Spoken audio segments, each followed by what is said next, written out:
দেশনেত্রী বেগম খালেদা জিয়া গত প্রায় এক সপ্তাহ ধরেই তিনি গুরুতর অসুস্থ অবস্থায় হাসপাতালে রয়েছেন।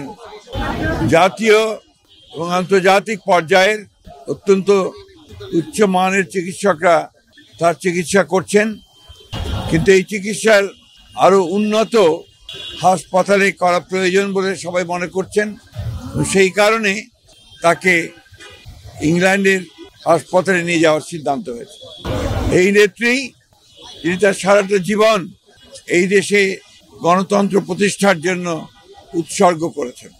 আপনারা সবাই জানেন যে বিগত হাসিনা ফ্যাসিস্ট সরকার তার প্রতি যে অন্যায় আচরণ করেছেন, নির্যাতন করেছেন, নিপীড়ন করেছেন, দীর্ঘ 6 বছর তাকে কারারুদ্ধ করে রাখা হয়েছে। এর মধ্যে 2 বছর তিনি একটি নির্জন কারাগারে, পুরনো কারাগারে, কেন্দ্রীয় কারাগারে তাকে আটক করে রাখা হয়েছিল এবং সবাই সন্দেহ করেন যে সেইখান থেকেই তার এই রোগের সূচনা হয়।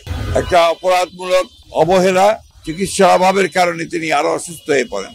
এরপরে আপনারা জানেন যে গত 4 বছর কোভিডের সময় থেকে তিনি গুরুতর অসুস্থ হয়েছিলেন। আল্লাহর অশেষ রহমতে তিনি সুস্থ হয়েছিলেন।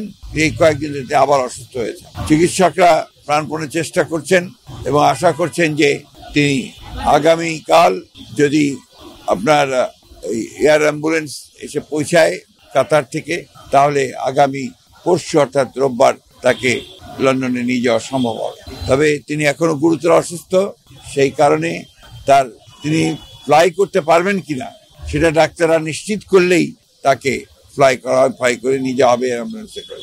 আমরা আজকে এখানে এই নয়াপল্টনের এখানে মসজিদে আমরা নামাজ আদায় করেছি, জুমার নামাজ।